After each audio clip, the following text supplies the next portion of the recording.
তো hey guys, আসসালামু আলাইকুম। কি অবস্থা সবার? আশা করি সবাই ভালো আছেন। আলহামদুলিল্লাহ আমিও ভালো আছি।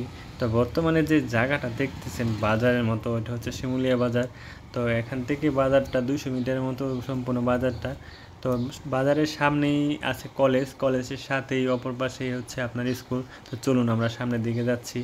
তো শিমুলিয়া বাজার মোটামুটি এত বড় একটা বাজার না, ছোটোখাটো একটা বাজার আর কি, গ্রাম অঞ্চলে আর কি।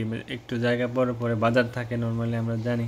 তো আমার হাতে যেটা দেখতেছেন এটা হচ্ছে শিমুলিয়া কলেজ। তো কলেজ থেকে 100 থেকে 150 মিটার দূরে হচ্ছে স্কুলটা, ওই যে দেখা যাচ্ছে এখান থেকেই। তবে অসাধারণ একটা জায়গা, আশেপাশে গ্রাম, মাঝখানে এখানে স্কুল কলেজ একসাথে, অন্যরকম একটা পরিবেশ। অবশ্য আজকে ছুটির দিন, যার কারণে স্কুলে কোনো ছাত্রছাত্রী নাই, যার কারণে একবার ফ্রেশ চারদিক। আর চারদিকটা ফ্রেশ থাকবে না কেন? বর্তমানে দেশে যে আবহাওয়া, তাপমাত্রা, অনাবৃষ্টি শুরু হয়ে গেছে দেশের মধ্যে। তবে কিছু কিছু এলাকার মধ্যে বৃষ্টি হয়েছে শুনছি, সিলেটের মধ্যে আর কোথাও যেন হয়েছে।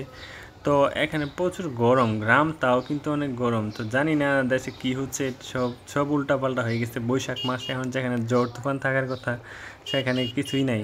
তো মোটামুটি ভালোই জায়গাটা, দেখেন আশেপাশে পরিবেশ। কলা বাগান তো ফ্রি, নরসিংদী কলা খেতের জন্য বিখ্যাত, তো কলা বাগান থাকবে, এটা মাস্ট বি হোয়াইট। তো গাইস, এই রাস্তাটা মূলত পাতিদিয়া মোড় থেকে লাখপুর বাজার পর্যন্ত গেছে। তো মোটামুটি এখানে 8 থেকে 9 কিলোমিটার দূরত্ব। তো গাইস, ভিডিওটা ভালো লাগলে অবশ্যই পেজটাকে ফলো দিয়ে সাথে থাকবেন। আবার পরবর্তী ভিডিওতে দেখা হবে। সবাই ভালো থাকবেন। আল্লাহ হাফেজ।